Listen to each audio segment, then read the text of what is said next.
Captain by a hook with a red beard. Captain by a hook with a red beard.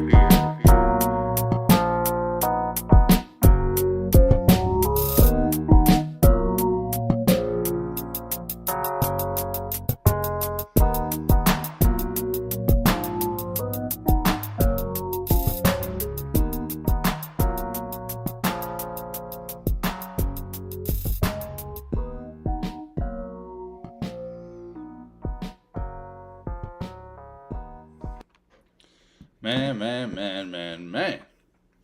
Beautiful weekend. Amazing weekend. First, a losing weekend when it comes to betting football. Killed college football. Went 8-2. Turned around and this NFL slate just uppercutted me, put me in a headlock, and gave me the noogie woogie for 8 hours yesterday. But hey, who gives a damn? First losing weekend of the season. I will be all right. I will be all right now. Man, had some baseball going on last night. Rangers taking on the Astros. It was game 1 of the ALCS. Rangers get the victory. Low scoring affair. Some told me bet the damn under. Only bet I had in that game was my man Yordan Alvarez to hit a home run. Obviously, that did not happen. We're going to break down that game, preview the Diamondbacks Phillies game tonight, talk about the Astros Rangers game 2 moving forward. We're talking MLB playoffs today, baby, on this beautiful Monday. Also, going to recap the NFL weekend that was and preview Monday night's matchup between the Dallas Cowboys, baby, taking on the Los Angeles Chargers. Also, we're talking Big East basketball today, baby. Breaking down the Big East, the futures, how you want to play it. Done it by the side of the bay. For those that listen to Weezy F, baby. But man, we're definitely going to dive into this Big East conference. Going to be a pretty lengthy conversation about the Big East. Bunch of teams I like in the Big East, man. It's one of those... Last year, I played it perfectly. Beautifully. I just kept taking... Out of the 4 teams that I thought had a chance to win it, which is still the 4 teams I think have a chance to win it, and you're talking about Marquette, Creighton, UConn, and Nova. I just kept playing the one that was at the lowest odds every few weeks. So I ended up with tickets on Creighton, Marquette, UConn, and Villanova, all long shots, like plus 1700s, plus 2000s. End up hitting the Marquette plus 2000. And a few others. Ended up killing it with the Marquette tickets last season. Of course, it's not that easy this year. We'll dump into it, though. Everybody's pretty much plus 240 to plus 600 in the 4 teams that I just said. Of course, you have teams like St. John's plus 1600. Xavier plus 2000. Seton Hall plus 3500. Georgetown is plus 6000. Ed Cooley's first year in Georgetown has a pretty good transfer pool. We'll talk about it all later in the show. And I do have a bet on Monday Night Football. So we're going to go MLB playoffs, recap the NFL, talk some Big East, and then get the bets out for tonight. Again, in baseball, I guess we got both teams playing today. That's wonderful. Astros Rangers game 2.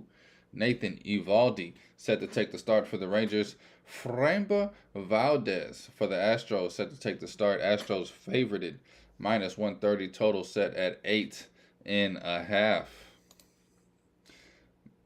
Man, every time you have ESPN window open, be prepared. Some commercial's gonna start playing out of nowhere in your headphones. Zach Gallen taking the mound for the mighty D-backs. He'll be taking on Zach Wheeler and the Phillies. Teach him how to throw the split finger. I don't know why I even said that. I don't think any of these guys throw a split finger. I'm joking up here, man. Being facetious. Having a blast. It's Captain Baya Hook with the red beard, presented by Stare Down Sports. I am Rowan Donaghy, a.k.a. Rowan Dobbs, going live on the 16th of October, baby. Halfway through the month. Celebrated my anniversary yesterday.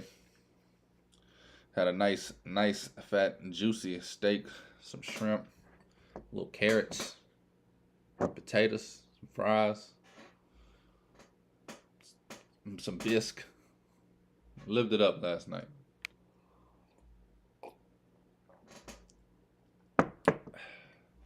Man, how about the damn Rangers? I might just have to say F the NFL because this ESPN thing just keep playing commercials in my ear, pissing me the hell off. Where we at? How about the Rangers, man? Jonah Heim singles on a line drive, top of the second, puts the Rangers up 1-0. Both of these pitchers pitched. It feels like you can't put the blame on anybody. The people that I'm mad at is the Astros bats. And then, of course, in the top of the fifth, solo home run from Leody Taveras. Never heard of him. 2-0 win from the Rangers, man. Verlander, Montgomery, they went at it. Montgomery went 6 innings, 1 out. 6.1 for people that 6 and 1 out. He didn't go 6 innings and only get 1 out. He gave up 5 hits, 0 runs, 1 walk, 6 Ks. Man, Montgomery's been willing and dealing. The funny thing is, I picked him preseason to be the Cy Young Award winner. Horrible first 5 months of the season. Gets traded to the Rangers and turns it up a damn notch. He must like the barbecue down there. 3 relievers finished out the game. Complete game shutout through over 4 pitchers against the dangerous Astros lineup. Verlander, he ended up going 6.2 innings. 6 hits he gave up. He gave up 2 runs, 1 home run, walked 2, and struck out 5. Man, you wish you can get some run support. Because before the game, you go in there and you say, man, Verlander, what if he gives up 2 runs? I'll be happy with that. I will be happy with that. Dangerous lineups on both of these teams. Surprised there wasn't more fireworks, to be honest with you. I thought this game could go over easily. I didn't bet the over. Almost bet the under just because of the playoffs, baby. But I don't know. Like I said, I kind of stayed away. I took a few props. But the main prop I took was Jordan to hit a home run. He struck out 3 times. So should have bet that, huh? Jordan Alvarez to strike out 3 times. Sure, that would have been some plus money on that. Game 2, baby. Starts today, this afternoon, if you will. Got an afternoon game. A little weird, a little funky. I love it. 4:30 Eastern, 3:30 in Houston. So there's a game at 3:30 today, kids. When you're getting out of school, run home. Scurry home. There'll be a game on Fox waiting for you. It'll probably be in the 2nd or 3rd inning by the time you get there. Again, Nathan Eovaldi taking on Framber Valdez. Rangers, Astros, game 2 today at 3:30. Part of me wants to take the under again, man. You got 2 ace-like pitchers. Framber Valdez is the ace of the Astros, and Nathan Eovaldi has been an ace most of his life, man. For the Rangers specifically this season, he was having a Cy Young-like campaign until the injuries, late in the season. I really don't have any bets for you, man. This is the time in baseball where I just become a fan. Just become a fan. This is when the craziness happens, the wildness happens. This is when baseball becomes baseball again for the few weeks that it can. And I really don't understand why, but I love it. You're telling me the Astros and Rangers only put up 2 runs last night? How? But I love it. Just stuff like that happens, man. Everybody's at the height of their competitive nature. Nobody wants to go home. Nobody wants to be the guy to cause your team to lose.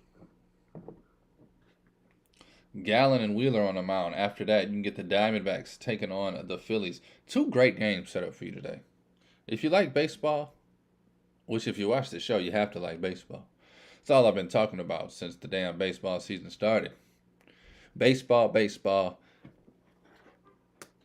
baseball, baby. Final Four. Can't wait to get into it. Again, yesterday I was celebrating my anniversary. Didn't really even think about sports after the Saints game. Whew. Damn Saints, huh? I'll get on that rant in a minute. Rangers, Stros. If I had to bet these games, I'll bet the Stros get even. And part of me wants to bet this over 7 and a hook. I think both of these starters, Wheeler and Gallen, can give up a few. But I definitely think the bullpen can get touched in both of these teams, Phillies and the Diamondbacks, especially if Gallen and Wheeler leave early. If Gallen and Wheeler leave in the 5th, I can see this being a shootout to 6th, 7th, 8th, and 9th. So over-under is only 7.5. Juice towards the under.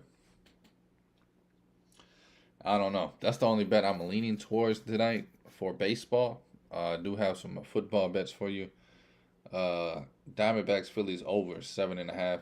Also, when you see the 7.5, man, I just depending on the teams, but you got the Phillies here, the Diamondbacks, who've been honestly, these are the 2 most. What do they call it? They've been scoring the most this playoffs. We've seen the Diamondbacks just put up runs like crazy in bunches, and we all seen what the Phillies did. But that means nothing. Playoff baseball, baby. We watched the Rangers put up 12 runs a game all season. Coming to last night, 2-0 game. So be cautious with this, but I'm taking the over 7.5 on the Diamondbacks and the Phillies. Nothing in Rangers, Astros. You kind of think the Astros get right here, but hey, I can't call it. I can see Nathan Eovaldi throwing a damn gem. I can see the Rangers putting up 8 on their own. Final Four, baby. 4 of the best teams left for a reason. They ain't get here with the invitation. They got here by they play.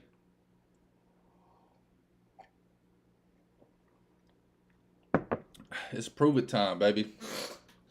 It's prove it time. Man, 3:30. God damn. Oh, I don't even have a joke for that one. 3:30 on a Monday. Let's get some playoff baseball going, baby. That's how you do it, MLB. MLB has the worst playoff of all sports. And I'm not even talking about the format with the teams waiting a week and all that. I'm not talking about that no more. We passed that round. It's the nitty gritty now. Dodgers and Braves, y'all can cry about it all you want. I do think it's unfair, but who gives a damn? I'm talking about just the way that you got to go through loops and bounds to watch these games. 3:30? Like, imagine if you just been calling off work, using your sick time for the first round, next round, and now it's like, damn, can't even get off early for this one. 3:30. By the time you get home, 5:36. Damn game in the 8th inning. Hey, baseball, baby. Love it, man. Let's jump over to some some NFL football, baby. I got a question. And I'm going to start with last night's game. Giants, Bills. On the 1-yard line, you got an untimed down. You try to throw a little hooky dookie wookie fade straight up the gut. Play action. Got him. You didn't get him, though. The defense was not fooled. tight end was not open in the back of the end zone. I mean, what is Tyrod Taylor supposed to do? Throw the ball. He throws the ball. Incomplete pass. I know it's the last down. You're untimed. If you don't get it, you're going home crying. Just QB sneak the damn thing. Just QB sneak it. I know it's easy for me to say. Just QB sneak it. But just QB sneak it. Y'all should have won that damn game. Y'all outplayed the Bills. The New York Football Giants with Tyrod Taylor outplayed the damn Bills and lost the damn game. It sucks. Because this Giant team needs something to hang their hat on. Or, I mean, is this season just going to be a total waste for the Giants? I mean, they're 1-5. You go 2-4 last night, you got some hope. You're 1-3 in your division on the road. Don't know your division record off the top of my head. Who'd you beat? The Cardinals? You're owing something in your damn division. Man. I feel bad for Giants fans. Last season, you get all the hope in the world. Everybody, and I mean everybody's riding you high into the playoffs, and you just get absolutely Willy Wonkered by the Eagles and never come back the same this season. Let the damn Cowboys do you dirty. Let the damn Cowboys open the season doing you damn dirty. I swear for God, it's been 4 times ESPN started playing the damn commercial in my headphones. I dislike ESPN. Just for that.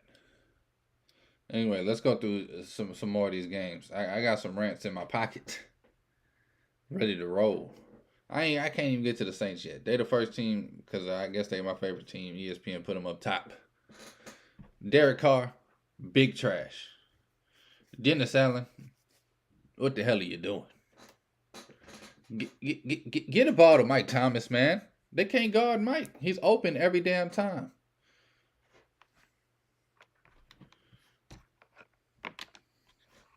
I don't know, 13 points, bro.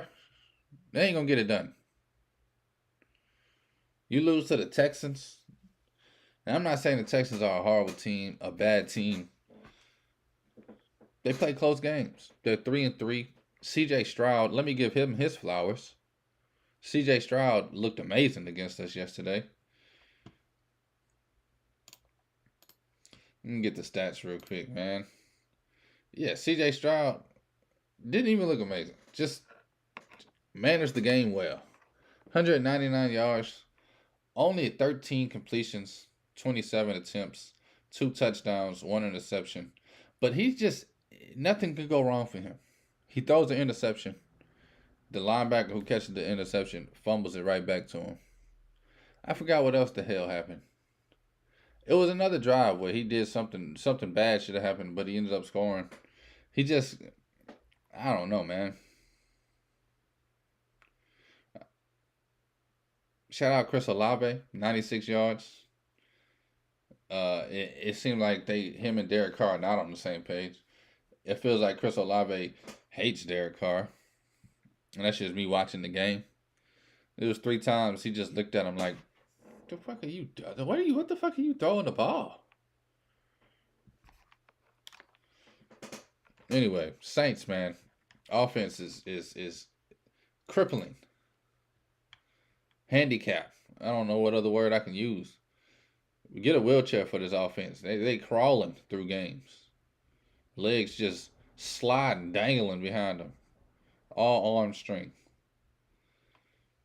Probably can't say stuff like that anymore. Make fun of the handicapped community. Ravens in London take care of business against the Titans. Also, if you had a spread on the Ravens, you were biting your nails. Titans almost had a chance to cover late. Derrick Henry, 97 yards, 1 touchdown there. The Commanders going to Atlanta and beat the Dirty Birds, the Falcons. Commanders, 24-16 over the Falcons. I don't know how long everybody's talking about Ritter. He's still starting. He's still throwing picks. Desmond Ritter, Dak Prescott special yesterday, throws 3 interceptions. You just don't win games like that. You throw 3 interceptions and you lose the game by 1 touchdown, it's on you. 24-16 victory there for the Commanders. Just to talk a little bit about the NFC South, just to be a homer real quick on the show. Bucks, slight edge, 3-2. Everybody else in the division, besides the Panthers. Panthers 0-6, Bucks 3-2, and then you got the Saints and Falcons 3-3. It's ugly, ugly. Commanders at 3-3, man. I know that NFC East is pretty tough with the Eagles at the top, but you got the Giants at the bottom and you got the Cowboys there. I can see the Commanders being a wild card team, finishing second in this division. Trust me, Cowboys stink. They gonna fumble some bags. Cowboys gonna finish like 10-7 though. Commanders just need to get to 11-6. Probably ain't gonna happen. Let me shut the hell up. Vikings getting on a roll. Now 2-4 Vikings beating the Bears. Vikings 19-13 victory over the Bears. It was an ugly game, man. Field goals, and more field goals. Kirk Cousins throws for 181 yards. Whew. Talk about trash. Where we at? Seahawks, Bengals. What the hell happened? Had the over in this game. I mean, the second half comes out. They only put up 6 points combined. Geno Smith throws for 323 yards. Also throws 2 interceptions. You just can't win at this league turning the ball over. It's proven science. Proven. Bengals finally rolling, getting their season started. They are 3-3 at the moment. The Niners, the 49ers, take their first loss of the season and they take it to the Cleveland Browns. I would have bet my life that the 49ers do not lose to the Browns. Matter of fact, I almost bet my life on the 49ers minus 9.5. Luckily, I am a responsible gambler. And I did not do that. I just bet a regular unit on the Niners. Minus 9.5. Could not get it done. I mean, what the hell happened? P.J. Walker getting the victory for the Browns. Put some respect on P.J. Walker's name. 192 yards, 2 interceptions. It didn't matter. 19-17 victory for the Browns. They're 3-2, baby. Winning record in Cleveland. Holla at me.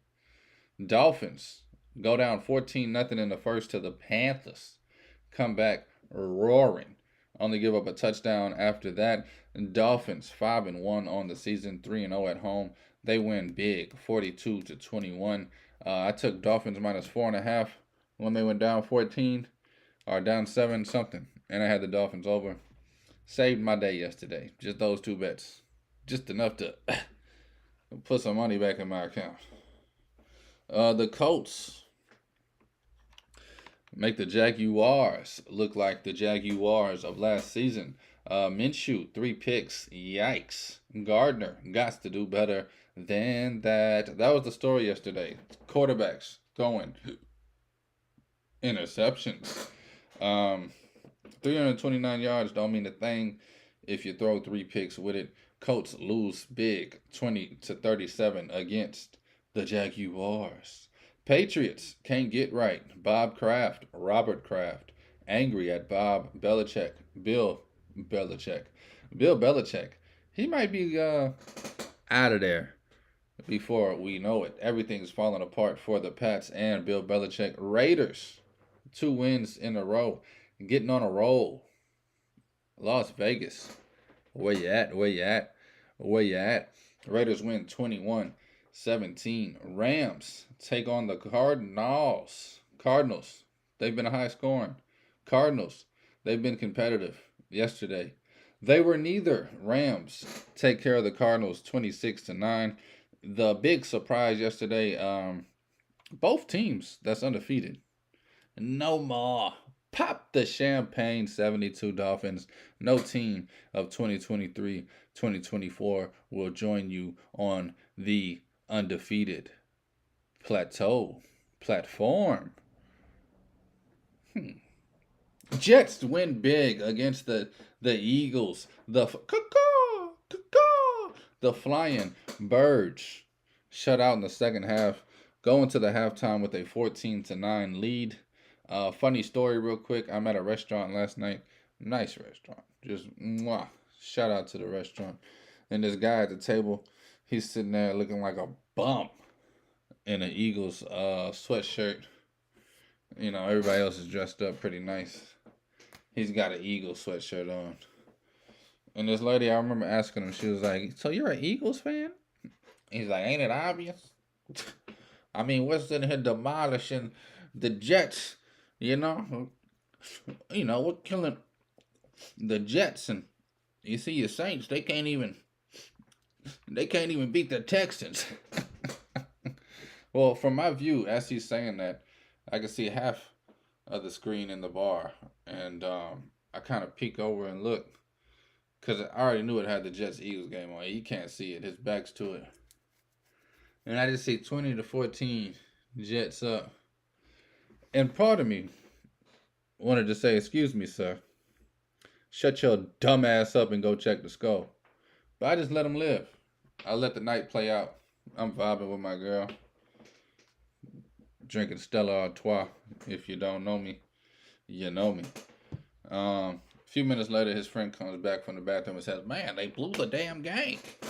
You won't believe they blew." And then he looked like he wanted to cry. Looked at the girl he was talking trash to like he felt bad. Anyway, I'm glad he went home feeling like a dumbass because the Eagles took their first loss of the season to the damn Jets. How about it? How about the damn Jets? How about it? I'm going to say it one more time because I'm trying to get the stats up. How about the damn Jets? Win this game 20-14, and Zach Wilson scores nothing for you. Breece Hall gets you one touchdown. I guess what? They get some damn... I don't know. I don't know how to read stats. Oh, they got 3 interceptions? That can't be right. Jalen Hurts threw 3 interceptions. He did. Big trash. Big trash Hurts. At it again. I'm kidding. Can't call Jalen Hurts trash. He can run the ball.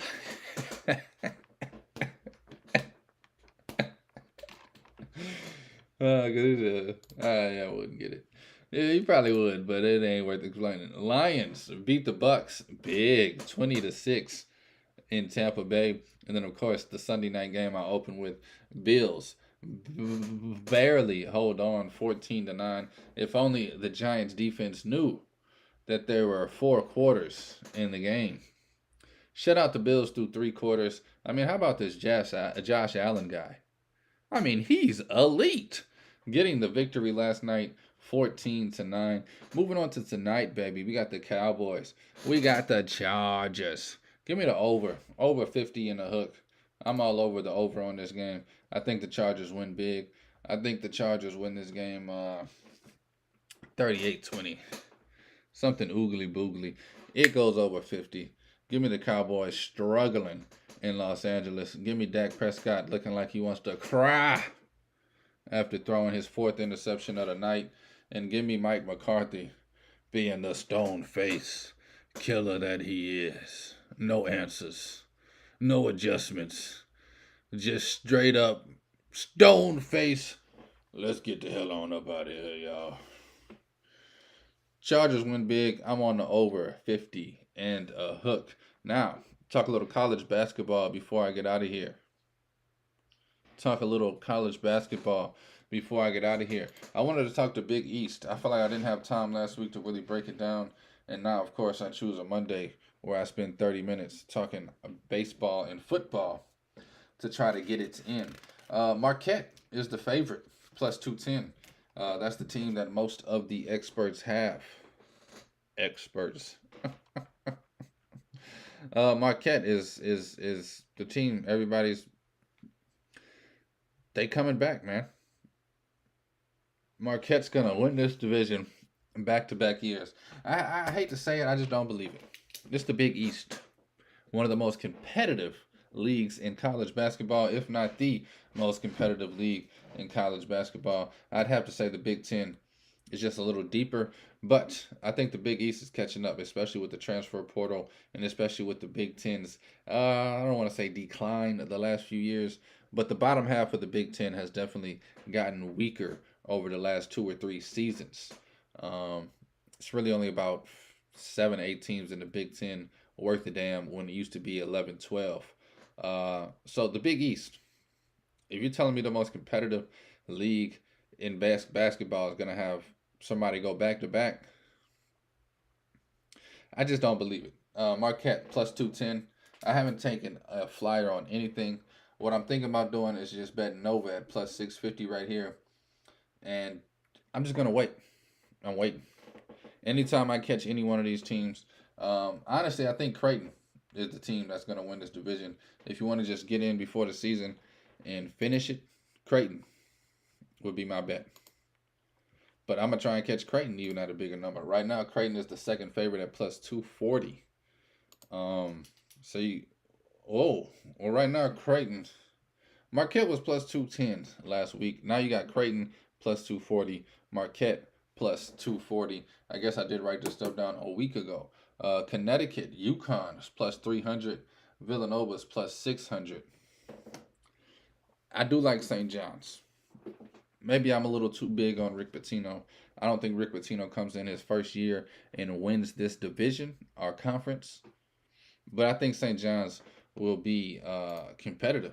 Xavier, they're plus 2,000. I think they will be competitive. Georgetown, plus 6,000.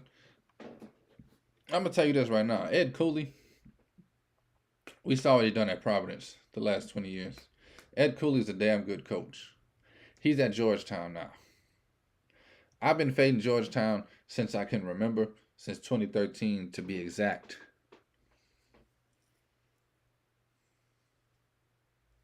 I think Georgetown surprises people. I think you need to get a ticket of plus 6,000 on Georgetown. Do I think it's going to win?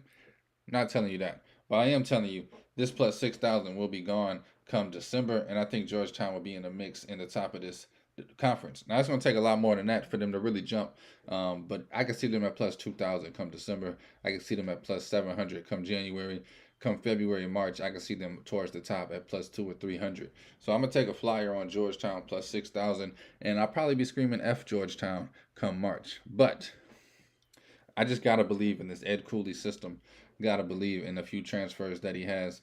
UConn, they're coming back, baby. They're going to be revamped. It's now going to be around Donovan Clingan, who I talked about last week a little bit in the Wooden Award market. Also have an article coming out today on Stare Down Sports, breaking down the Wooden Award and really talking in length about this Donovan Clingan kid. I think he is special. Shaq-like special. And I don't mean he's going to be as dominant and as crazy and athletic as Shaq was in the early 90s at LSU, but I do think he has the skill set, the size, and the fundamentals and the mindset to dominate to where he will be putting up gaudy numbers in some games. Just imagine Zach Edey last season, but 10 times better. I think that's how Donovan Clingan is going to attack this season. Off the bench last year, he was a huge part of their success. I think getting starting minutes, this kid will dominate. So UConn, they're plus 300. If you want to get on them now, I honestly think one of these teams is going to get off to a slow start, and they're going to drop to like plus 1,200, and then that's when I'm going to touch them. If Creighton never gets past 800, I'm throwing an arm and leg on Creighton. Anything over plus 800. Same thing with Marquette. Same thing with UConn. Villanova's kind of a little different. They're at plus 600 right now. I might take one ticket at 600. Take one more ticket at like 1,500, and stay away from it. I don't know if Villanova truly has the skill to win this conference. When you're really talking about teams that win this conference, you got to look at the top three, and that's Creighton, Marquette, and UConn. And honestly, we've seen Connecticut not have to win this division. Marquette wins it last year. UConn goes on and wins the national championship. And this is for regular season title. And also, this has nothing to do with the conference tournament, which is why I love this bet, because you can, boom, hit this. Then you can bet the conference tournament, and then you can go into the tournament feeling good. Creighton is my preseason pick right now. I think Creighton has the team. They're bringing back your boy, and I know what you're thinking. He ain't my boy. Ryan Kalbrenner's coming back for Creighton. Again, I just talked about Donovan Clingan for UConn. Villanova will be fueled by Justin Moore. Justin Moore, I think, can take that next level. He can take that next leap to becoming a top 10 college basketball player in the nation. I don't know if that'll be good enough for Villanova to really make a true run at this conference. I think they'll be in the top 3, top 4, top 5 all season. I think Villanova will be a tournament team this season, and I think that will be a scary team to run into. Providence. They are bringing Bryce Hopkins. He could be player of the year. Dark horse style. But I don't know if I believe it. UConn, ready for some more freshman magic. They got a good class coming in to surround Clingan, baby. UConn is projected to be second in this conference if you buy into that at all. But man, Marquette, UConn, Creighton, they're going to battle it out. It's going to be Villanova's going to be in the mix. Xavier's going to be in the mix. Georgetown might be in the mix early. They'll probably fade out eventually, or maybe not. Ed Cooley knows what he is doing at this level of play. And then you got to add Rick Pitino at St. John's in there just because of the coaching experience. Might take him a year or two. It might take him and Cooley a year or two to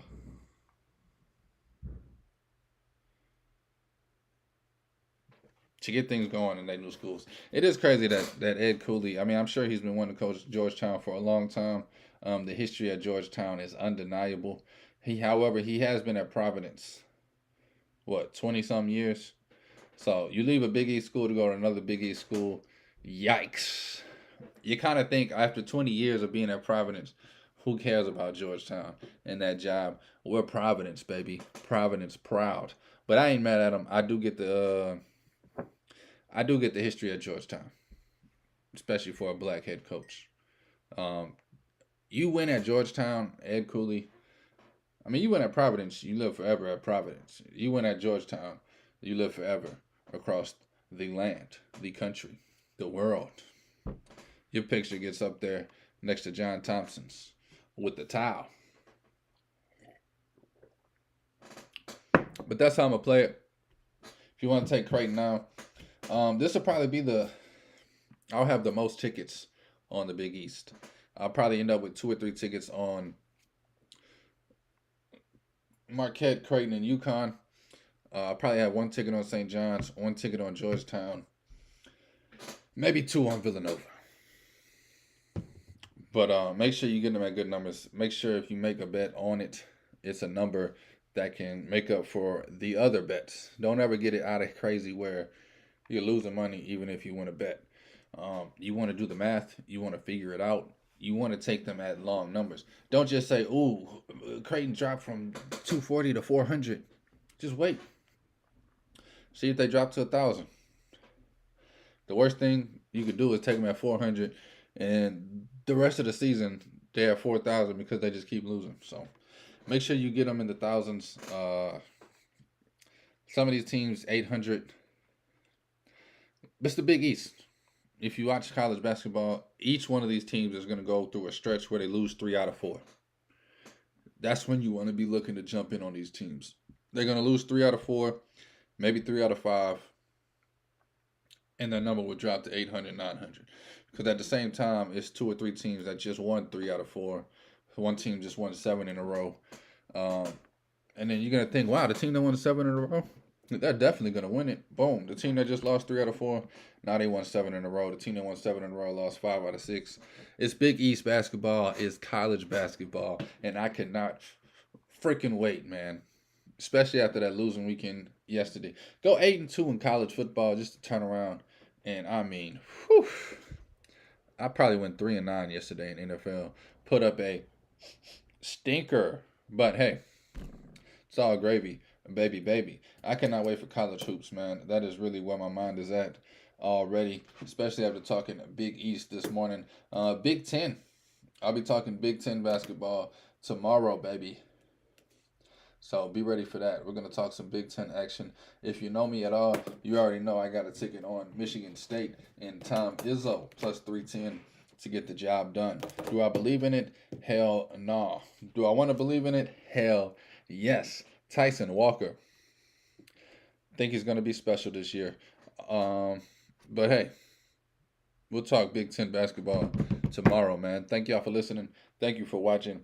Thank you for the support. Thank you for the love. I know I kind of gave my bets out weird today. Phillies, Diamondbacks over 7.5. Cowboys, Chargers over 50 in the hook. Again, thank y'all for everything. This is Captain By a Hook with the Red Beard, presented by Stare Down Sports. For everything I talk about on this show, it will get written form on Stare Down Sports, especially college basketball. Literally just dropped an article while this show is going live on, and I'll talk about this a little more tomorrow to open the show. Will this be the last great college basketball season? I believe so. The realignment looming. Transfers and NIL duels.